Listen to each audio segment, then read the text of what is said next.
আসসালামু আলাইকুম প্রিয় ভিউয়ার্স, দেশ দেশান্তর থেকে যারা আমার এই ভিডিওটি দেখতেছেন তাদেরকে সবাইকে ধন্যবাদ জানাই। তো বিশেষ করে আঙ্গুর চাষি ভাইদেরকে দৃষ্টি আকর্ষণ করছি। তো এখানে আজকে দেখেন কি পরিমাণ, দেখেন ফল, এত ফল বেয়ারিং, এটা চিন্তার বাইরে। আমি আল্লাহ পাকের কাছে লাখ লাখ শুকরিয়া জানাই যে আলহামদুলিল্লাহ, শুকরিয়া আল্লাহর কাছে।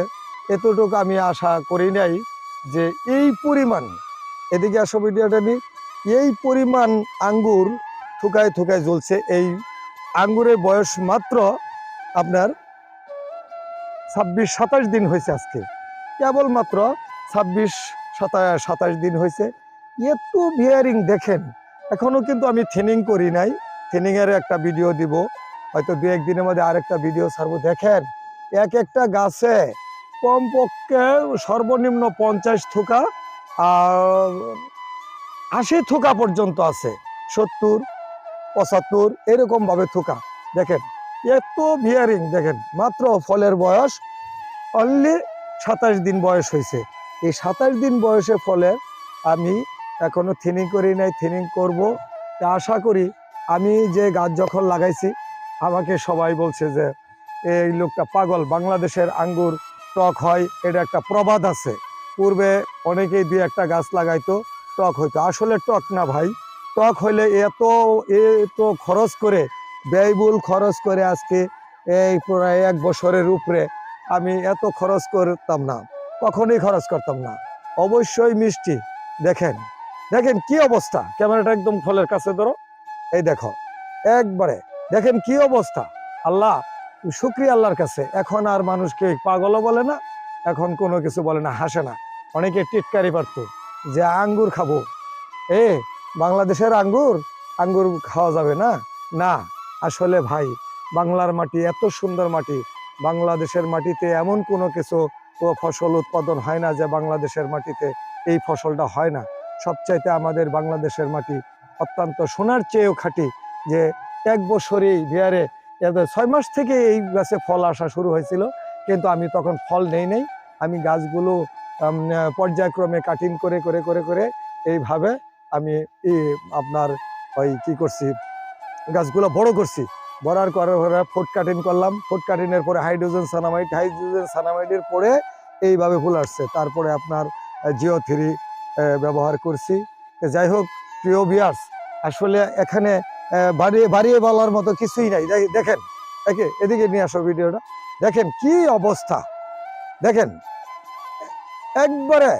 যাই হোক প্রিয় ভিউয়ার্স, এইভাবে আল্লাহ যদি কোনো প্রাকৃতিক দুর্যোগ, যেমন এই যে গত আগামীকাল কিছু শিল পড়ছিল আমাদের এখানে, বৃষ্টি হয়েছিল, অল্প গুরু গুরু ছোট ছোট শিল পড়ছিল, এখানে ক্ষতি হয়েছে না বললেই চলে। তাই যাই হোক, এদিকে ভিডিওটা নিয়ে এসো। আর যাদের চারার প্রয়োজন, আপনারা যে কোনো মুহূর্তে কল করতে পারবেন, স্ক্রিনে নাম্বার দেওয়া থাকবে। ভালো, দেখেন কি সুন্দর হেলদি, খুব সুন্দর হেলদি চারা, প্রত্যেকটা চারা খুব হেলদি। আমি এত সুন্দর চারার ভ্যাটটা রেডি করছি। আমি গ্রিন হাউস তৈরি করি নাই, কিন্তু আমি বাঁশের কাবারি এবং ওই যে আপনি দেখেন উপরে কম্বল দিয়ে আমি সুন্দর করে চারাগুলো রেডি করছি। দেখেন কত সুন্দর সুন্দর হেলদি হেলদি চারা। এই দেখেন, এই দেখেন কিভাবে ফল আসছে, দেখছেন?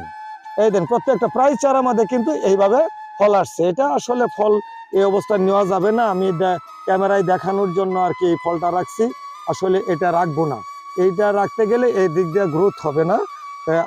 অনেক জাতের চারা আছে, আপনারা নিতে পারেন, কারণ আমরা কোনো নার্সারিওয়ালা না। এইদিকে ভিডিও নিয়ে এসো, এখানে অনেক চারা আছে, অনেক জাতের। প্রিয় ভিউয়ার্স, আসলে এখানে আপনার অনেক জাতের চারা আছে। জ্যোতি ব্ল্যাক আছে, ক্রিমসন আছে, মানিক চমান আছে, আপনার শ্যামা আছে, আর শরৎ সিডলেস আছে, আপনার সমসম আছে, আরও বাইকুনুর আছে, বেলেজ আছে, তারপরে আপনার আছে ওই কি বলে ওই অনুষ্কা আছে, সুপার সোনাকা আছে, তারপরে আপনার ডিকসন আছে।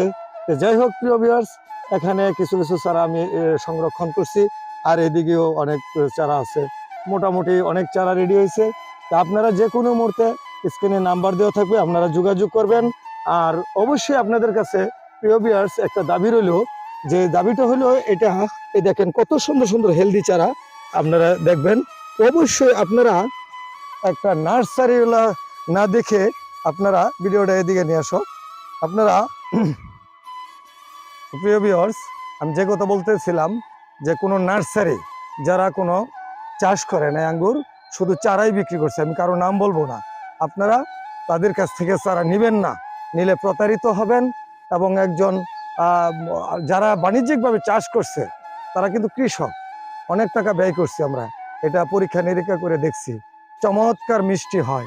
গত বছর আমরা কিছু খাইছি, কিছু বিক্রি করছি। এই বছর ইনশাআল্লাহ বাণিজ্যিকভাবে আল্লাহ পাকের কাছে, আমি এখানে 100 গাছ আছে, আমি যদি 20 কেজি করে হলে আমার এবার 100 মন ফল আশাবাদী। 100 মন ফল যদি আমি 200 টাকা কেজি বেশি, আল্লাহ চাহে তো এখানে 4 লক্ষ টাকার ফল বিক্রি আসবে। তা আসলে যারা বাণিজ্যিকভাবে আমরা চাষ করছি, আমার কাছ থেকে চারা নিতে হবে এমন কোনো কথা নাই। আপনারা সবসময় ফলো করবেন, যারা বাণিজ্যিকভাবে চাষ করছে আঙ্গুর চাষ, তাদের কাছ থেকে চারা নেবেন, অবশ্যই তাদের কাছ থেকে চারা নেবেন। এটা আপনাদের কাছে বিশেষ অনুরোধ রইল। আমি একজন মেম্বার হিসাবে, জনপ্রতিনিধি হিসাবে, একজন কৃষক হিসাবে, সর্বোপরি কথা হলো কৃষক হিসাবে আপনারা তাদের কাছ থেকে চারা নেবেন, প্রতারিত হবেন না। ধন্যবাদ সবাইকে। মেম্বার কিন্ডারগার্টেন, শেরপুর জেলা, নকলা থানা, নারায়ণখোলা গ্রাম। আসসালামু আলাইকুম।